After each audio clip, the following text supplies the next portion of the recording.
My friends, what is going on? Wanted to jump in here and make a video real quick for a couple of reasons. Number one, this is probably going to be my last video. Unless something crazy happens tomorrow, this is going to be my last video for a little bit because I'm going to be heading out to the Bahamas for about 10 days or so.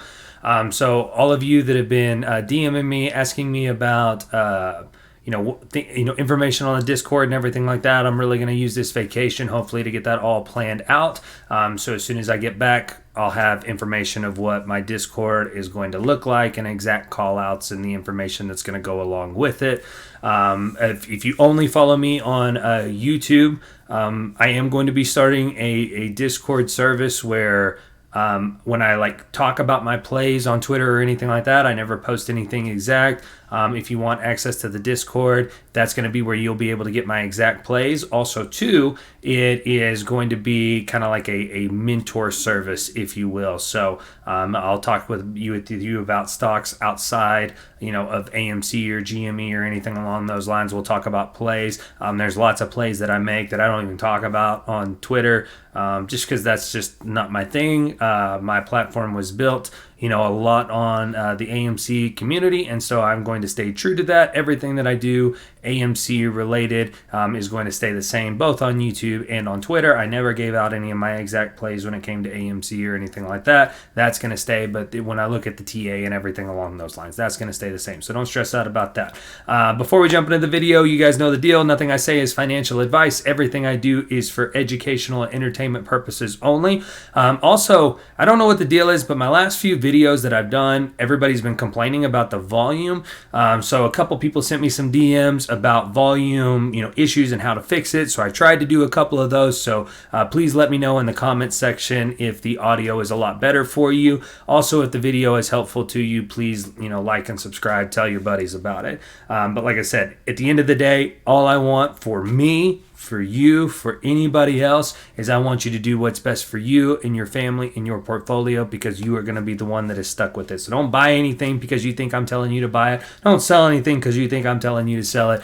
Do what's best for you. At the end of the day, make the decision that is going to allow you to put your head on your pillow and go to sleep at night. All right, so let's jump into the charts. So AMC, pretty red day today, down 10.67%. If you watched my video from yesterday, though, you know that I was fully prepared for this type of day. I didn't know how bad the retracement was going to be. However, I think due to the overall market, and if you follow me on Twitter, I talk about how the overall market matters so much. AMC is not going to defy what the overall market is doing, not without some type of huge catalyst coming along. So AMC pretty much tracked the global market today, and that is what's making our sell-off so much harsher, in my opinion, than maybe what they would normally be. But if we look at it from a Fibonacci retracement standpoint, so right here from its from a more macro perspective, okay? If we take it from the low that we had here, and this is on the 1 hour chart, my friends, that we had over here on May the 12th, where we actually went to the $9.71. You can see today that we kind of lost the 0.5. It was offering support, but we lost the 0.5. So anytime you lose a certain fib level, the most likely scenario, which is always what I tell you guys, it's what I deal in. I deal in most likely. So the most likely thing to happen would be to come down here and test the 618. The 382 and the 618 are going to be your most common retracements. So, and even on the shorter time frames, AMC likes the 786 retracements. So coming down here to that $12.16 to $11.95 level, that makes a lot of sense to me, not only from a 618 retracement, but also to because we do have a gap right here at essentially, let's see here, we closed at 1222, open the next day at 1254. So we got about a 20-cent gap here. So coming down here and filling that gap makes a lot of sense, before bouncing back up. Once again, if you watched my video yesterday, I talked about, and I actually rewatched it mainly because of the audio issues everybody was talking about. And I did say reverse J a couple of times, and it's just a normal J pattern. I was saying J patterns at the end, but I did say reverse J's a couple of times, so I apologize for that because I was making it a little bit too late at the end of the day. So if we go up here though, from where we really started the move up. And when you look at your fibs, guys, you need to look at them from lots of different areas. And if you followed me for a while, you know I'm always more of a macro is more important than micro kind of person.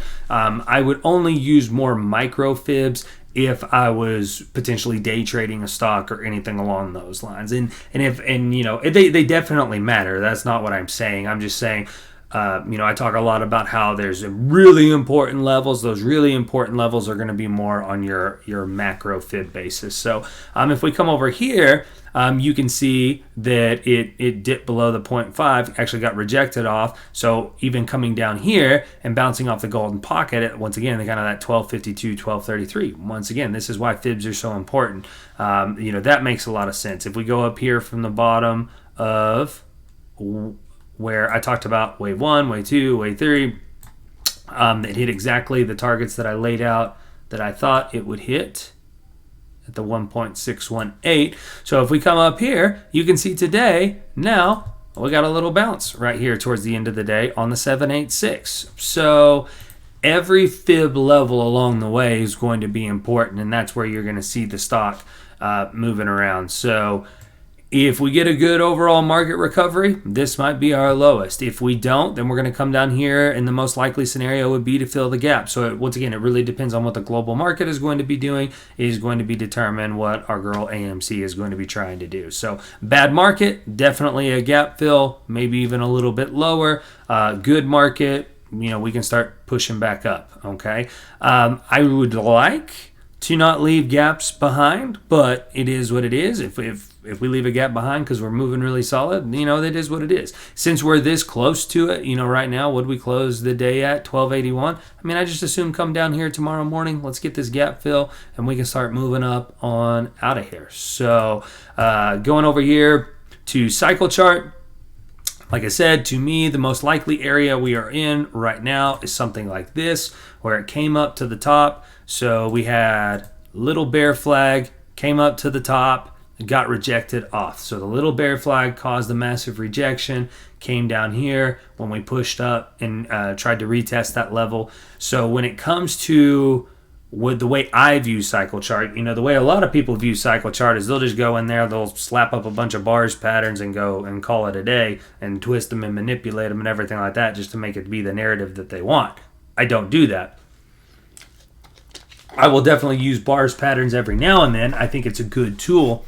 However, it needs to be backed up by fibs and other support and resistance levels and EMAs, things of that nature along the way. So my right chart is on a 3-hour chart. My left chart is on a 30-minute chart. I just did that because it really helps from a visual standpoint for you guys to be able to see how similar the shapes are. It's just chart on the right is moving much slower than chart on the left. But I said because we came up here, we got the exact same rejection point that we did. That's great. Getting an Amber Alert. Apologize. Let me get that cleared out. So because we came up here and we had basically the exact same looking little bear flag shape right here. That what caused our push down. Once we started moving back up, we got rejected right here at the same little bear flag at both instances. So that's where I said, you know, coming down here, making this J pattern before we start pushing back up is to me the most likely scenario. So if we're looking at this from the chart on the right being more on the 3-hour perspective, I mean we've got some time that it's going to take to reaccumulate and push back up if it keeps tracking the same. And so I'll keep posting it, and if it keeps tracking it, then great. If it ever becomes invalidated or anything along those lines, also great. I'll tell you that too. You guys know me. I'm not a rocket emoji, you know, hopium kind of guy. We're going to deal with the situation, and it's going to be one of those it is what it is. Okay. If we come over here to GME, GME also didn't have a great day, but it had a better day than AMC. So if we look at it from a fib standpoint, It came down here to the 0.5, bounced off. If we look at it from a similar, more macro perspective, then right here, it's kind of getting rejected off the 382. Now, overall today, GME earnings, which typically absolutely tanks the stock, it actually went up in after hours today. They've also got their big meeting coming up. Yeah, it went up to 123 where it closed at 121.40. So it went up $1.60 in after hours. So let me kind of look at this. I really haven't been paying too much attention to GME. But it is kind of in a falling wedge here. The falling wedge is going to be very bullish.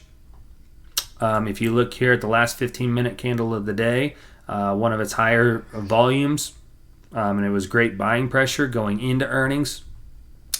So typically, this is going to be a formation right here that would be breaking to the upside. And it makes a whole lot of sense if you're looking at this as like, this is a wave 1 coming down here, headed towards wave 2, pushing up for a wave 3. So where'd we come down to right here? So the 0.5. So I'd really like GME not to go any lower than right here in this 109 area to still keep a lot of bullish momentum going. Let's look at RSI. Yeah, RSI heading on up. It's neutral territory. That looks good. Let me go back over here to AMC. And let's go apples to apples. Let's go on the 15-minute time frame. RSI should be nice and cooled off right now for AMC. Oh, yeah. Very nice. So, once again, when we got super hot, we actually got oversold, pretty bad here this morning. And just like it's not going to run, super hot, it's not going to run super cold. This was the day that I tweeted out that everybody was like, RSI don't matter. It matters.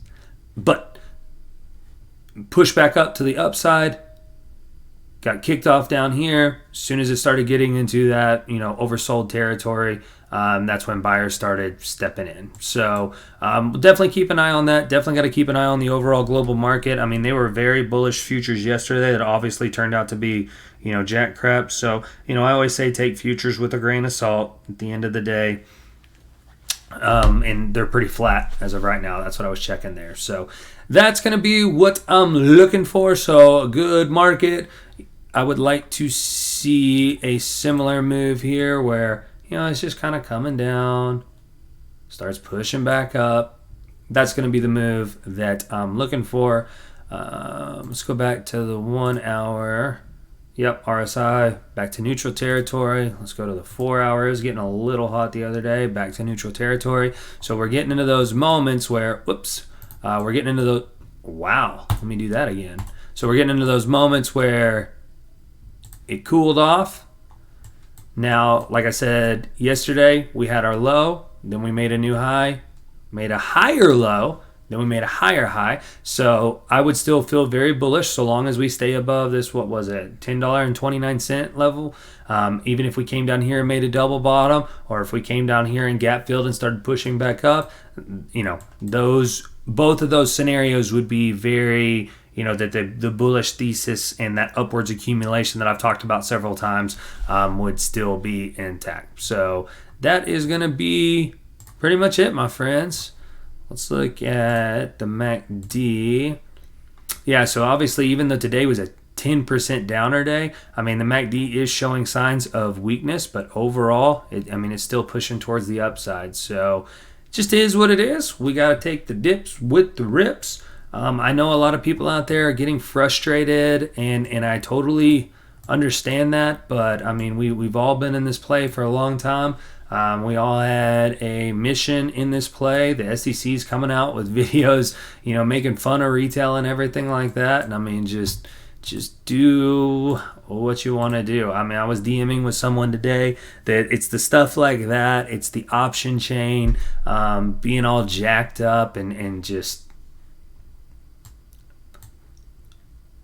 there's just so much going on with this stock. This stock, both AMC and GME, that is just it's the reason I'm not leaving. I mean, it's because there's so much, just messed up stuff and people trying to screw around with these stocks that, yeah. I mean, I'm not leaving. I mean, you can see right here on the OBV, which measures buying and selling pressure, we've got nothing but here. I mean, just basically a straight uptrend while the stock has done nothing but this. So nobody's selling this thing. I saw articles coming out that meme stock craze is over. Everybody sold everything. I mean, OBV proves that almost nobody has sold anything. So just hang tight, be patient, and we'll get where we want to go eventually. I don't know when. I'm just going to sit here and analyze it, on a day-to-day and a week-to-week basis. But I have faith, and so long as you got to keep the faith and you believe in the play, then it is what it is. Just go on about your day if you can't handle it. But like I said in my video a few days ago, everything that we need to be doing need to be approached as a business transaction, not as an emotional one. So leave the emotions at the door and we'll make it. Okay, so like I said, probably my last video for at least a week or two. I'm going to be heading out tomorrow and won't be getting back for, I don't know, it's like Monday of the following week or anything along those lines. So I have, the house that we rented does have Wi-Fi, but I have no idea what the connection is going to be like or anything along those lines. So if I am completely MIA for the next about 10 days, I'm not leaving, and try not to squeeze without me. But if you do, man, I want everybody to win. So I'm just as happy if it squeezes when I'm gone as I am if I would be here. So I really want everybody to win. So let's just chill out and we'll get there. I'll see you guys on the next video. Have a good one.